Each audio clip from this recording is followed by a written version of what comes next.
split with new players, new hope, and a new drive for that championship.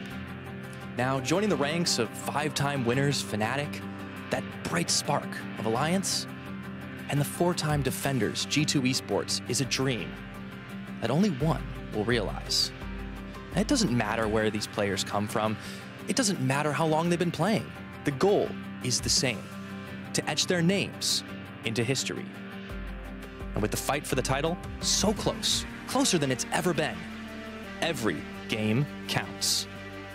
9 weeks ago, we had high hopes for former kings, reigning champions, and exciting rookies, but things didn't exactly go as expected.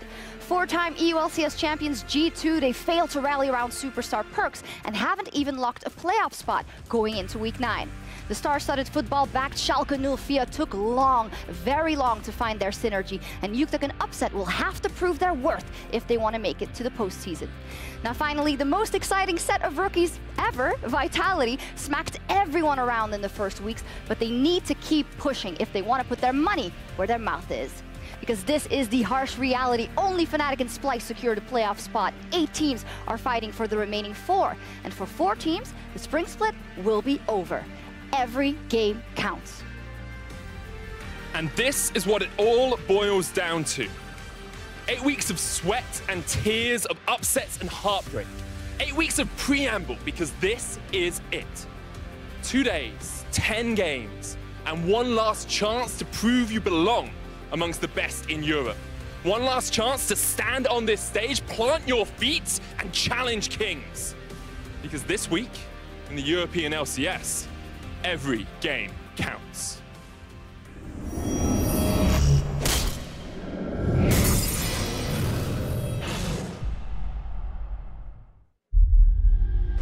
And for the first time in history, the 4th consecutive EU LCS title, G2 Esports.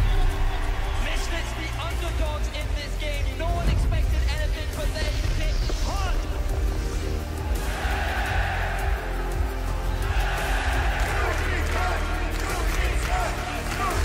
Yankos, the first Black King!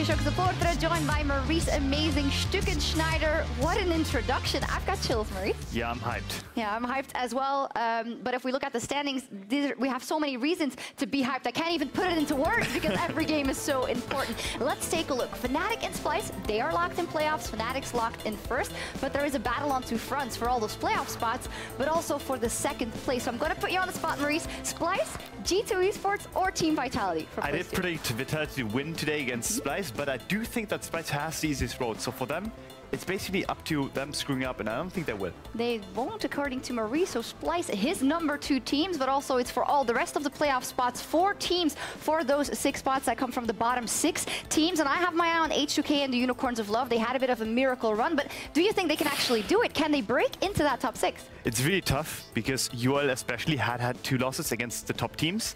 So it's really tough to actually, like, you know, up their tempo right now and maybe beat the other 2 top teams. So I don't think they will make it. HK may have a realistic shot. May have a realistic shot. Who is your other dark horse out of maybe Rocket Giants? I like Rocket a lot because I do think they have a really good project going on, and I think they actually look pretty strong right now. Right, we'll see. Well, we've got a super close race going into the final week, and as a fun fact, our stats team, they ran 30,000 simulations of the remaining games with 50-50 odds, and these are the probabilities. So a 7-way tie, by the way, we have a 0.02% chance for that to happen, but crazier things have happened. But most likelihood is or 1 tiebreaker or 0 tiebreakers, but that is with 50-50 odds, and crazier things have happened in Europe, Maurice. Yeah, I definitely want to see a lot of tiebreaks. I think it will be really, really entertaining, even if the chances are not there. We'll see what happens throughout the day. We will have regular checkups on the standings, giving you the latest updates in the race for playoffs. And we also want to ask for your expertise. Who out of the bottom 6 teams will make it and why? You can tweet us that at LOL Esports with the hashtag #EveryGameCounts. And with so much on the line today, we're going to go to Vedius because he is going to highlight some of the most important or pivotal matchups in his eyes. Thank you very much, Shox. weeks. Yes, now I have 3 matchups that you are not going to want to miss this weekend. The first one is Misfits versus Roccat. That is going to be our second game of the day, and both these teams are neck and neck in the standings right now. Misfits, they've been struggling over the last few weeks, and Roccat had a pretty commanding game last week. I'm expecting it to be close, and one of these teams is very likely to make it into playoffs. Really excited to see what these teams can bring out, but that's only our first game. The next game that you guys are going to want to keep your eyes on is Fnatic versus Schalke. That is tomorrow's final game of the day, and it will end our week 9. It's going to be an exciting one because Fnatic, they have been on a tear. They have been defeating every single opposition that stands in their way, and to be honest, it feels like no team can answer them. But Schalke are going to have to if they want to get themselves that playoff spot. They've looked good after coming off a 2-0 week, and it's going to be a tough challenge to see if they can bring the fight to Fnatic. Now, the final game will be our match of the week with Splyce versus Vitality. Both these teams are very close to securing that second place spot. Both teams are looking extremely competitive, and you have so many individuals that you want to keep your eyes on. Jizuke, Kobe, Odo, Gilius, so many superstars that are going to be rising up in the ranks to see who can make it into that playoff bye and set us up for an exciting match of the week. See, very interesting. The rise of Splyce. You haven't been here for a week or two, Maurice, but Splyce has just developed into a team that is now on a 5-game winning streak, which is not something that I'd expected after the first couple of weeks. So what's going on? What's changed for them? What I like about that project is basically that they finally brought it together. I think the top set of the map that we criticized in the early parts of the split, where we said Niski is maybe underperforming, Xerxes doesn't quite synergize with the teammate, or the looks kind of off.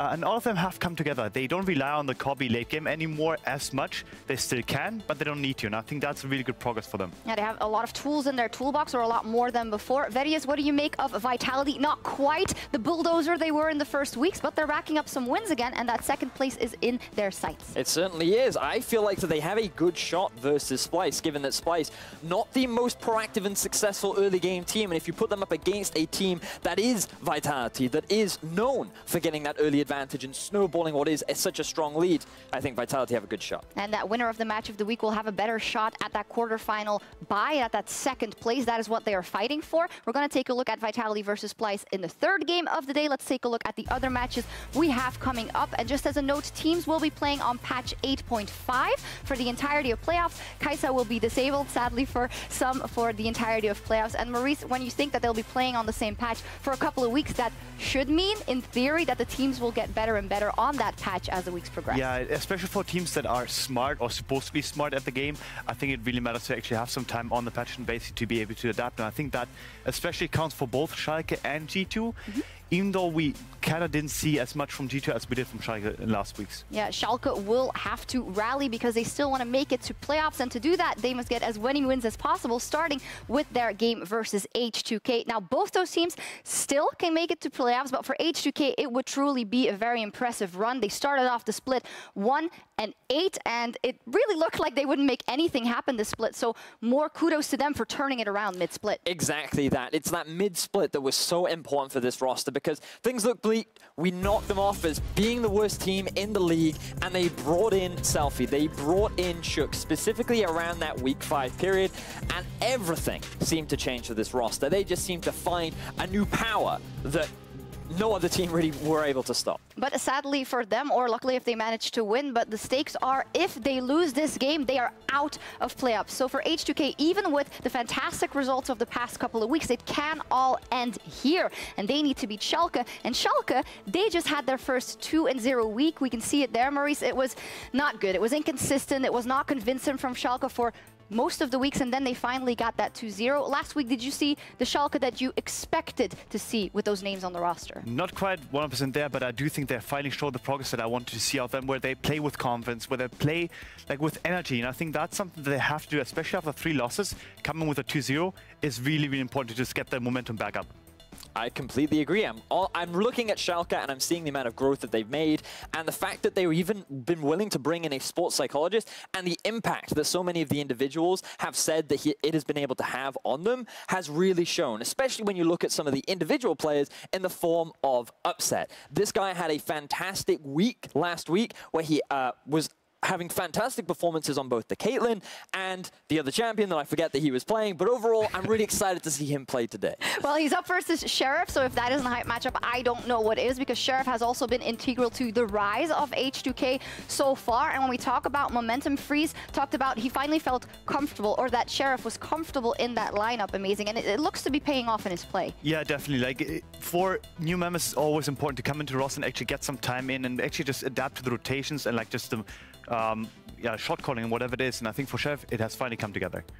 I've really enjoyed the growth that Sheriff has made. He's developed into what's been known as a bit of a clutch player, where like when the pressure really gets on, he steps up and is able to net his team a win when it really matters. And I think that's going to be really important going up against Schalke today. I think we're going to see a bit of a slow early game, and a lot of the action is going to come in the mid to late game team fights, where both of these teams have really demonstrated some of their strengths really are. So what's it going to be, Sheriff or Upset, guys? I still pick Upset and Schalke over Sheriff. For me, it's got to be Upset and Schalke as well, but I do know that Deficio has the faith in H2K. He is the only caster that put faith in H2K. We'll see what happens. Time to kick off the week and find out who makes it to playoffs. Pyro and Deficio, take it away.